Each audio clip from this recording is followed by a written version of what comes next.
माँ, क्या नहाने चलोगी? काफी दिन से कह रही थी ना कि मुझे गंगा नहला ला।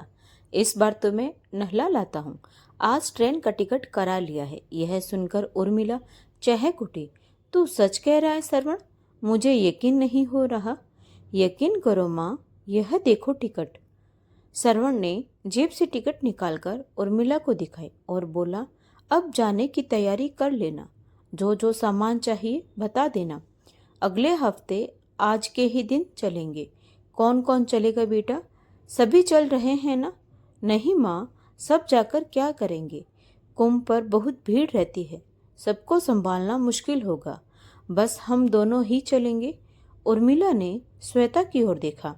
उनके अकेले जाने से कहीं बहू नाराज तो नहीं हो जाए।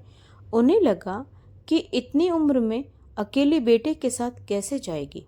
श्रवण कैसे संभालेगा उन्हें? घर में तो जैसे तैसे अपना काम कर लेती है, बाहर कैसे उठेगी बैठेगी? घड़ी घड़ी श्रवण का सहारा मांगेगी। फिर कहीं सबके सामने ही श्रवण लजाने लगेगा तो? दुविधा हुई उन्हें। अब क्या सोचने लगी माँ जी? आपके बेटे कह रहे हैं तो घूम आइए। हम सब तो फिर कभी चले जाएंगे। इसके बाद पूरे 12 साल बाद ही कुंभ पड़ेगा। बहू, क्या श्रवण मुझे संभाल पाएगा? उर्मिला ने अपना संदेह सामने रखा तो श्रवण हंस पड़ा। माँ को अब अपने बेटे पर भी विश्वास नहीं है। जैसे आप बचपन में मेरा ध्यान रखती थी, वैसे ही मैं रखूंगा। कहीं भी आपका हाथ नहीं छोड़ूंगा। खूब मेला घुमाऊंगा। श्रवण की बात पर उर्मिला प्रसन्न हो गई। उनकी चिर प्रतीक्षित अभिलाषा पूरी होने जा रही थी। कुंभ स्नान कर मोक्ष पाने की कामना वह कब से कर रही थी। कई बार श्रवण से कह चुकी थी कि मरने से पहले एक बार कुंभ स्नान करना चाहती हूँ। कुंभ पर नहीं ले जा सकता तो ऐसे ही हरिद्वार ले चल। वक्त खिसक रहा था, बात टल रही थी। अब जब श्रवण अपने आप कह रहा है तो उनका मन प्रसन्नता से नाचने लगा। उन्होंने बेटे को आशीर्वाद से ला दिया। एक रात एक दिन का सफर तय कर माँ बेटे दोनों इलाहाबाद पहुंचे। उर्मिला का तो सफर में ही बुरा हाल हो गया। ट्रेन के धड़धड़ के शोर और सीटी ने रात भर उर्मिला को सोने नहीं दिया। खैर, सोते जागते उर्मिला का सफर पूरा हुआ। गाड़ी इलाहाबाद स्टेशन पर रुकी तो प्लेटफॉर्म की चहल पहल और भीड़ देखकर वह हैरान रह गई। श्रवण ने अपने कंधे पर बैग टांग लिया और एक हाथ से माँ का हाथ पकड़कर स्टेशन से बाहर आ गया। अब उर्मिला और श्रवण ने ऑटो रिक्शा पकड़कर गंगा घाट तक पहुंचने का मन बनाया। ऑटो रिक्शा ने मेला क्षेत्र शुरू होते ही उन्हें उतार दिया। करीब 1 किलोमीटर पैदल चलकर वे गंगा घाट तक पहुंची। गिरते पड़ते बड़ी मुश्किल से एक डेरे में थोड़ा सा स्थान मिला। दोनों ने चादर बिछाकर अपना सामान जमाया और नहाने चल दी। उर्मिला जी ने अपने अब तक के जीवन में इतनी भीड़ नहीं देखी थी। उन्हें लग रहा था जैसे वह किसी दूसरे लोक में आ गई है। वह श्रवण का हाथ कसकर थामी थी। भीड़ में रास्ता बनाता श्रवण उन्हें गंगा किनारे तक ले आया। यहाँ भी खूब भीड़ और धक्का मुक्की थी। श्रवण ने हाथ पकड़कर माँ को स्नान कराया, फिर स्वयं किया। उर्मिला जी ने फूल पतासे गंगा में चढ़ाए। जाने कब से मन में पली इच्छा पूरी हुई थी। उन्होंने हाथ जोड़कर प्रार्थना की, हे गंगा मैया, श्रवण सा बेटा हर माँ को दे। आज उसी के कारण तुम्हारे दर्शन कर सकी हूँ। श्रवण ने माँ को मेला घुमाया, खूब खिलाया पिलाया। थक गई हूँ, अब नहीं चला जाता श्रवण। उर्मिला जी के कहने पर श्रवण उन्हें डेरे पर ले आया। माँ, तुम आराम करो, मैं घूमकर अभी आता हूँ। थोड़े रुपए अपने पास रख लो। उसने माँ को रुपए थमाए। मैं इन रुपयों का क्या करूँगी? तू है तो मेरे पास, फिर क्या जरूरत है? उर्मिला जी ने मना किया। वक्त बेवक्त काम आएंगे। तुम्हारा ही कुछ लेने का मन हो या कहीं मेले में मेरी जेब ही कट जाए तो? श्रवण के समझाने पर उर्मिला जी ने रुपए ले लिए। श्रवण चला गया और उर्मिला जी ने थैला सिर के नीचे लगा लिया। बिछी चादर पर लेट गई। उनका मन प्रसन्न था। श्रवण ने खूब ध्यान रखा है। लेटे लेटे उनकी आंखें चपक गई। जब खुली तो देखा कि सूरज ढलने जा रहा है और श्रवण अभी तक लौटा ही नहीं। उन्हें चिंता हो गई। अनजान जगह, अजनबी लोग श्रवण के बारे में किससे पूछे? वो डेरे से बाहर आकर इधर उधर देखने लगी। आदमियों का रेला एक तरफ तेजी से भागने लगा। वह कुछ समझ पाती कि चीख पुकार मच गई। पता चला कि मेले में हाथी बिगड़ जाने से भगदड़ मच गई है। काफी लोग भगदड़ में गिरने के कारण कुचल कर मर गए हैं। सुनकर उर्मिला जी का कलेजा मुंह को आने लगा। कहीं उनका श्रवण भी क्या इसी कारण अभी तक नहीं आया है? उन्होंने एक यात्री के पास जाकर पूछा, भैया यह किस समय की बात है? माँ जी, शाम 4 बजे नागा साधु हाथियों पर बैठकर स्नान करने जा रहे थे और पैसे फेंकते जा रहे थे। उनके फेंके पैसों को लूटने के कारण यह कांड हुआ। जो जख्मी हैं उन्हें अस्पताल पहुंचाया जा रहा है और जो मर गए हैं उन्हें सरकारी गाड़ी में वहां से हटाया जा रहा है। आपका भी कोई है क्या? भैया, मेरा बेटा 2 बजे घूमने निकला था और अभी तक नहीं लौटा है। उसका कोई फोटो है माँ जी? यात्री ने पूछा। फोटो तो नहीं है, अब क्या करूं? उर्मिला जी रोने लगी। माँ जी, आप रो मत। देखो सामने पुलिस चौकी है, आप वहां जाकर पता करो। उर्मिला जी ने चादर समेटकर थैले में रखी और पुलिस चौकी पहुंचकर रोने लगी। लाउड स्पीकर से कई बार अनाउंस कराया गया। फिर एक सहृदय सिपाही अपनी मोटरसाइकिल पर बिठाकर उर्मिला जी को वहां ले आया जहां मृतकों को एक साथ रखा गया था। 1-2 अस्थायी बने अस्पतालों में भी ले गया जहां जख्मी पड़े लोग करा रहे थे और डॉक्टर उनकी मरहम पट्टी करने में जुटे थे। श्रवण का वहां कहीं भी पता नहीं था। तभी उर्मिला जी को ध्यान आया कि कहीं श्रवण डेरे पर वापस लौट तो नहीं आया हो और उनका इंतजार कर रहा हो, या उन्हें डेरे पर न पाकर वह भी उन्हीं की तरह तलाश कर रहा हो। हालांकि पुलिस चौकी पर वह अपने बेटे का हुलिया बता आई थी और लौटने पर रोके रखने को भी कहकर आई थी। उर्मिला जी ने आकर मालूम किया तो पता चला कि उन्हें पूछने कोई नहीं आया था। वह डेरे पर गई, वहां भी नहीं। आधी रात कभी डेरे में कभी पुलिस चौकी पर कटी। जब रात के 12 बज गए तो पुलिस वालों ने कहा, माँ जी, आप डेरे पर जाकर आराम करो। आपका बेटा यहाँ पूछने आया तो आपके पास हम भेज देंगे। पुत्र के लिए व्याकुल उर्मिला जी उसे खोजते हुए डेरे पर लौट आई। चादर बिछाकर लेट गए, लेकिन नींद आंखों से कोसों दूर थी।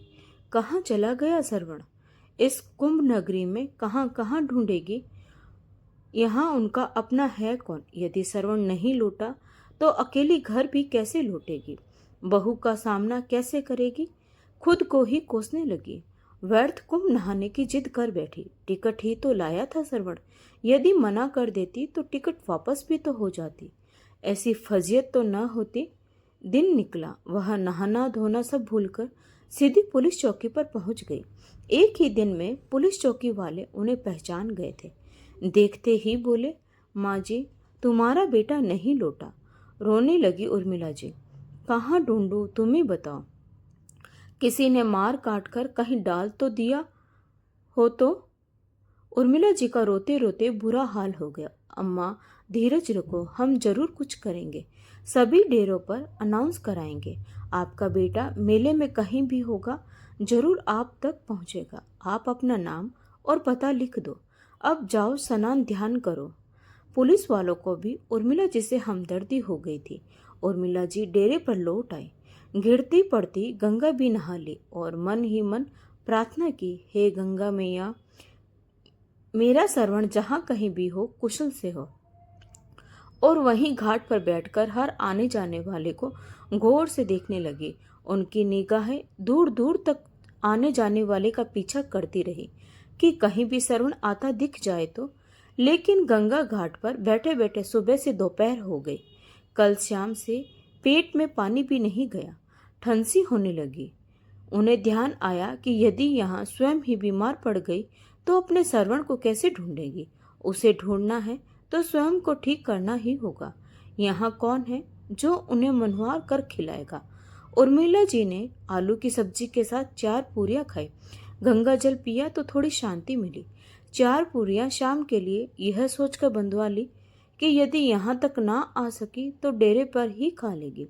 यदि भूखा श्रवण लौटेगा तो उसे खिला देगी। श्रवण का ध्यान आते ही उन्होंने कुछ केले भी खरीद लिए। ढूंढती ढूंढती अपने डेरे पर पहुंच गई। पुलिस चौकी में भी झांक आई। देखते ही देखते 8 दिन निकल गए। मेला उखड़ने लगा। श्रवण भी नहीं लौटा।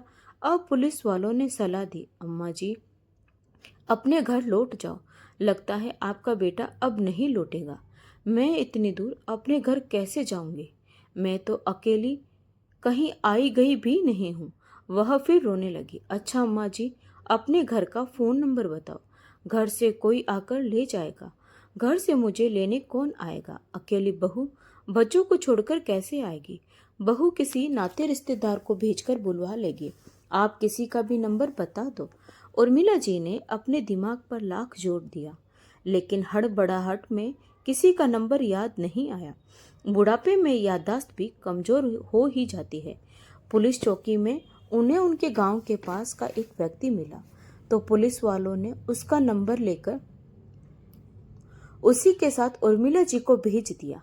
अगले दिन लगभग 1 बजे उर्मिला जी बस से अपने गांव के स्टैंड पर उतरी और पैदल ही अपने घर की ओर चल दी। उन्हें यह समझ में नहीं आ रहा था कि बहू से कैसे मिलेगी। इसी सोच विचार में वह अपने घर के द्वार तक पहुंच गई। वहां खूब चहल पहल थी। घर के आगे कनात लगी थी और खाना चल रहा था। एक बार तो उन्हें लगा कि वह गलत जगह आ गई है। तभी पोते तन्मय की नज़र उन पर पड़ी और वह आश्चर्य और खुशी से चिल्लाया, पापा, दादी माँ लौट आई। दादी माँ जिंदा है। उसके चिल्लाने की आवाज़ सुनकर सब दौड़कर बाहर आए। शोर मच गया। अम्मा आ गई, उर्मिला जी आ गई। श्रवण भी दौड़कर आ गया और माँ से लिपटकर बोला, तुम कहाँ चली गई थी माँ? मैं तुम्हें ढूंढ ढूंढ कर थक गया। बहू श्वेता भी दौड़कर उर्मिला जी से लिपट गई और बोली, हाय, हमने तो सोचा था कि माँ जी नहीं रही। यही ना बहू, उर्मिला जी के जैसे ज्ञान चक्षु खुल गए, इसीलिए आज अपनी सास की तेहरी कर रही हो। और तू श्रवण, मुझे कहाँ छोड़कर यहाँ चला आया? मैं तो पगला गई थी। घाट घाट तुझे ढूंढती रही। तू सकुशल है? तुझे देखकर मेरी जान लौट आई। माँ बेटे दोनों की निगाह टकराई और नीचे झुक गए। अब यह दावत माँ के लौट आने की खुशी के उपलक्ष्य में थी। सब खुशी खुशी खाओ, मेरी माँ वापस आ गई है। खुशी से नाचने लगा श्रवण। फिर सब श्वेता और श्रवण को बधाई देने लगे। वे सभी रिश्तेदार जो उर्मिला जी की गमी में शामिल होने आए थे, उर्मिला जी को छूने लगे। कोई बाजे वाले को बुला लाया। बाजा बजने लगा। बच्चे नाचने कूदने लगे। माहौल एकदम बदल गया। श्रवण को देखकर उर्मिला जी सब भूल गई। शाम होते होते सारे रिश्तेदार खाना खा पीकर विदा हो गए। रात को थक कर सब अपने अपने कमरों में जाकर सो गए। उर्मिला जी को भी काफी दिन बाद निश्चित नींद आई। अचानक रात में माँ जी की आंखें खुल गई। वह पानी पीने उठी। श्रवण के कमरे की बत्ती जल रही थी और धीरे धीरे बोलने की आवाज आ रही थी। बातों के बीच माँ शब्द सुनकर वह सटकर श्रवण के कमरे के बाहर कान लगाकर सुनने लगी। श्वेता कह रही थी, तुम तो माँ को मोक्ष दिलाने गए थे। माँ तो वापस आ गई। मैं तो माँ को डेरे में छोड़कर आ गया था। मुझे क्या पता कि माँ लौट कर आएगी। लेकिन पिछले 8 दिन से मेरी आत्मा मुझे धिक्कार रही थी। मैंने माँ को मारने या त्यागने का पाप किया था। मैं सारा दिन यही सोचता था कि भूखी प्यासी मेरी माँ पता नहीं कहाँ कहाँ भटक रही होगी। माँ ने मुझ पर विश्वास किया और मैंने माँ के साथ विश्वासघात किया। माँ को इस प्रकार गंगा घाट पर छोड़कर आने का अपराध जीवन भर दुख पहुंचाता रहेगा। अच्छा हुआ कि माँ लौट आई और मैं माँ की मृत्यु का कारण बनते बनते बच गया। बेटे की बातें सुनकर उर्मिला के पैरों तले जमीन कांपने लगी। सारा दृश्य उनकी आंखों के आगे सजीव हो उठा। वह इन 8 दिनों में लगभग सारा मेला क्षेत्र घूम चुकी थी। उन्होंने बेटे के नाम की जगह जगह घोषणा कराई, पर अपने नाम की घोषणा कहीं नहीं सुनी। इतना बड़ा झूठ बोला श्रवण ने मुझसे मुझसे मुक्त होने के लिए ही मुझे इलाहाबाद लेकर गया था। मैं इतना भार बन गई हूँ कि मेरे अपने ही मुझे जीते जी मारना चाहते हैं। वह खुद को संभाल भी नहीं पाई कि धड़ाम से वहीं गिर पड़ी। सब जेल गई पर यह सदमा न झेल सकी। दोस्तों, क्या आप श्रवण जैसे बेटे को माफ कर सकते हैं जिसने माँ को गंगा घाट पर अकेला छोड़ दिया? ऐसे बेटों के साथ क्या होना चाहिए? कमेंट करके जरूर बताएं। और अगर कहानी अच्छी लगी हो तो प्लीज़ लाइक, शेयर और सब्सक्राइब जरूर करें। तो मिलते हैं एक नई कहानी के साथ। धन्यवाद।